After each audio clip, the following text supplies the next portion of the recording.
Čaute tradery, v tomto videu si povieme o tom, čo je to burza, ako funguje obchodovanie na burze, čo sa na burze obchoduje a všetko, čo potrebujete vedieť k tomu, aby ste s tým začali. Pripravte si čaj, kafe, nezdržujeme a poďme na to. Burza je trh, na ktorom sa stretávajú nakupujúci a predávajúci, aby obchodovali s cennými papiermi. Môžu to byť akcie, dlhopisy, komodity, či dokonca zahraničné meny. Kupujúci aj predávajúci chcú dosiahnuť zisk. Kupujúci chcú nakúpiť za nižšiu cenu a následne predať za vyššiu. Predávajúci chcú spraviť opak. Predať za vyššiu cenu, nakúpiť za nižšiu. Burzy poskytujú likviditu tým, že prepájajú nakupujúcich a predávajúcich po celom svete. Čo to ale vlastne tá likvidita je? Čím likvidnejšie aktívum je, tým rýchlejšie sme ho schopní vymeniť za peniaze, tým rýchlejšie sme ho schopní predať. Povedzme si to na príklade z reálneho života, keď vlastníme auto alebo napríklad nehnuteľnosť a chceme ho predať, alebo chceme ju predať, tak zaberie určitý čas, kým sa nájde kúpec, ktorý je ochotný zaplatiť tú cenu, ktorú požadujeme.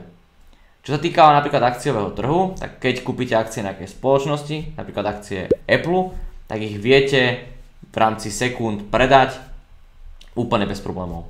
To znamená, že sa jedná o vysoko likvidný trh. Ako teda funguje obchodovanie na burze? Keď chcete na burze niečo nakúpiť alebo predať, musíte ísť cez makléra. V rámci burzy sa tieto spoločnosti nazývajú brokery. Broker je spoločnosť, ktorá nakupuje a predáva cenné papiere v mene nás, klientov. Broker je taký sprostredkovateľ medzi nami a burzou. Ako to teda u toho brokera funguje?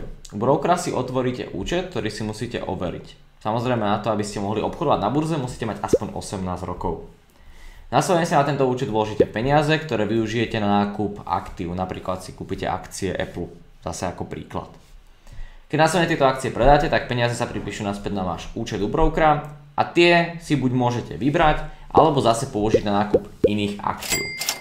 Broker, mimo toho, že je samozrejme sprostredkovateľ týchto transakcií, je v rámci toho vašeho biznisu, v rámci toho obchodovania váš partner. A preto sú určité kritériá, na ktoré treba pozerať a ktoré treba zohľadniť pri výbere brokera. O týchto kritériách si viacej povieme v ďalšom videu. Teraz sa ale poďme pozrieť na to, čo sa vlastne na burze všetko obchoduje. Na burze je v dnešnej dobe možné obchodovať množstvo inštrumentov. Najlepšie je na začiatok si vybrať jeden, pretože každý má vlastné pravidlá a obchoduje sa trošku inak. Poďme si teraz povedať viac o inštrumentoch, ktoré sa obchodujú najčastejšie. Ako prvé si povieme, čo sú to akcie. Akcie sú typom cenného papiera, vďaka ktorému vlastníme časť nejakej spoločnosti a podielame sa na zisku prostredníctvom dividend. Povedzme si to v jednoduchosti a v praktickom príklade. Predstavte si, že váš kamarát si otvoril obchod a vy ste zainvestovali do jeho obchodu, tým pádom vlastníte časť jeho spoločnosti. A on vám teraz každé 3 mesiace alebo každý rok vypláca časť do zisku. Investovať do akcií sa odporúča na dlhodobejší horizont, minimálne niekoľko rokov, a na Slovensku máme tú výhodu, aspoň v dobe točenia tohto videa, že pokiaľ vlastníme akcie nejakej spoločnosti dlhšie ako 1 rok, tak následne neplatíme daň zo zisku pri predaji. To ale neplatí v prípade dividend. Teraz si povieme o ďalšom inštrumente, ktorý sa obchoduje na burze, a tým sú opcie. Zase to vysvetlím na príklade z reálneho života, a to na príklade domu. Máme dva typy opcií. Nákupnú opciu a predajnú opciu. Začneme tou nákupnou. Vytvorme si teda fiktívnu situáciu. Našli sme nejaký dom za dobrú cenu. Čiže máme dom za dobrú cenu, napríklad 100 000 eur. Nechceme ho ale kúpiť hneď, ale do pol roka.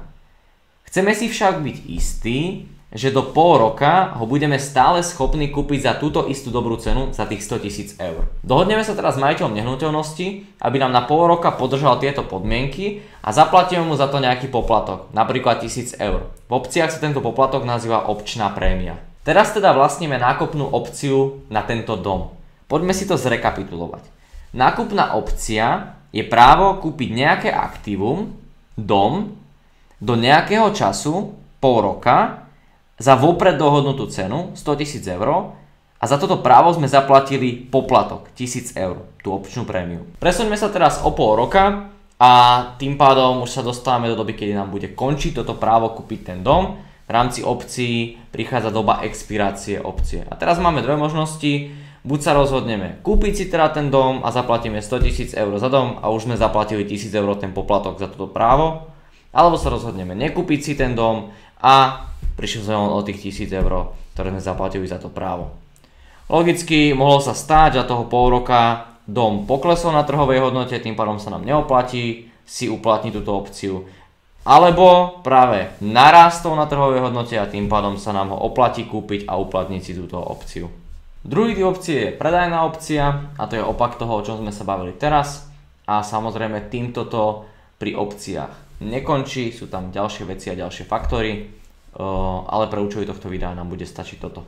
Ako ďalší inštrument sú menové páry, ktorým sa venujeme v rámci Tradecampu a obchodujú sa na Forexe. Forex je najväčší a najlikvidnejší trh na svete a medzi také najzákladnejšie informácie patrí, že sa tam preobchoduje viac ako 7 biliónov dolárov denne a že tento trh je otvorený 24 hodín denne, 5 dní v týždni od nedele 23.00 do piatku 23.00 našeho času. Na Forexovom trhu sa obchoduje z rôznych dôvodov, od poistenia menového rizika po krátkodobé špekulácie na pohyb ceny, čomu sa práve venujeme my. Pravdepodobne ste sa už stali súčasťou tohto trhu, no možno o tom ani neviete. Väčšina z vás už pravdepodobne, príklad z praktického života, cestovala do destinácie, kde neprijímajú eurá. Museli ste si teda zameniť eurá za lokálnu menu a tým pádom ste sa stali súčasťou Forexovej transakcie. Teraz si povieme o futures. Futures máme na meny, commodity, indexy. My sa viac pozrieme na futures v súvislosti s menami. V predchádzajúcej sekcii tohto videa sme sa bavili o Forexe. Hlavné rozdiely medzi Forexovým trhom, trhom s menami, spotovým trhom a futures trhom s menami sú to, že Forexový trh, spotový alebo tzv. OTC market nie je centralizovaný trh a tým pádom ceny u jednotlivých brokerov sa môžu trošku líšiť. Na rozdiel od toho futures trh je centralizovaný trh a všetky transakcie v rámci jednotlivých mien idú cez jednu konkrétnu zmenáreň Chicago Mercantile Exchange. V rámci Forexového trhu vo väčšine prípadov nemáme možnosť vidieť transakcie, ktoré sa dejú na trhu, kdežto na futures trhu vidíme všetky transakcie a má k nim prístup každý obchodník. Táto transparentnosť je dôvodom, prečo v rámci našej komunity využívame futures v obchodovaní, pretože vďaka týmto informáciám vieme sledovať oblasti, kde bol záujem alebo práve nebol záujem obchodovať v minulosti a tieto informácie sú pre nás dôležité v rámci našich obchodných systémov. Poďme sa pobaviť o komoditách, akými sú napríklad zlato, striebro, káva, pšenica, ropa a tak ďalej. Namiesto toho, aby sme fyzicky obchodovali komodity, fyzicky nakupovali a predávali komodity, tak s nimi obchodujeme na burze.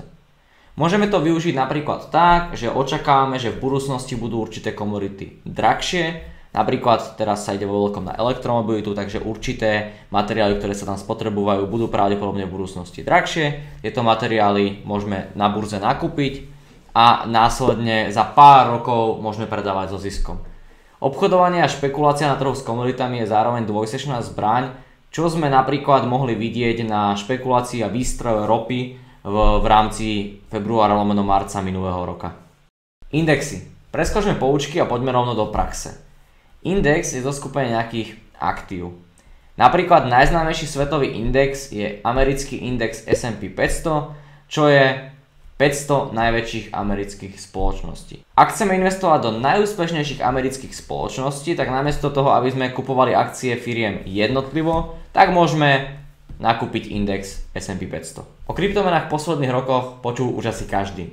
Kryptomeny sú formou digitálnej meny.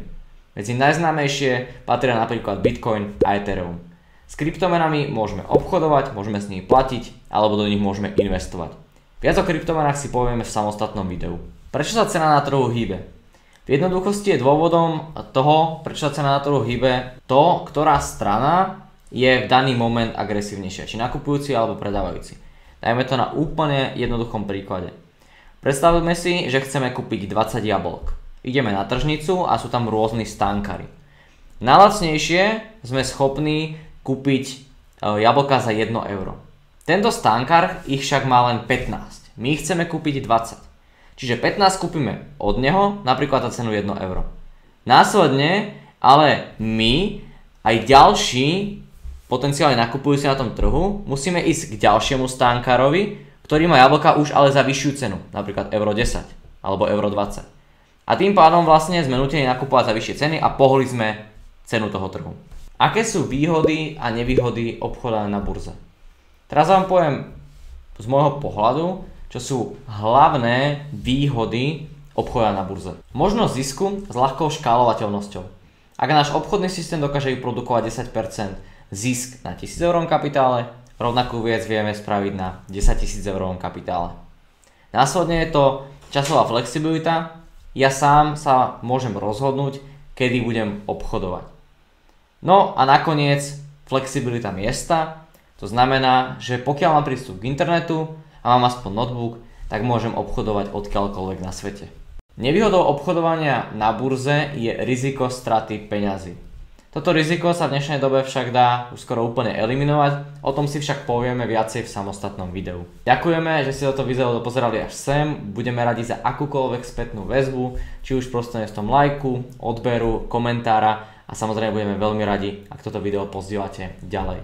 V tomto videu sme si povedali všetky informácie, ktoré potrebujeme vedieť predtým, ako začneme obchodovať na burze. V ďalšom videu si povieme o tom, ako správne začať.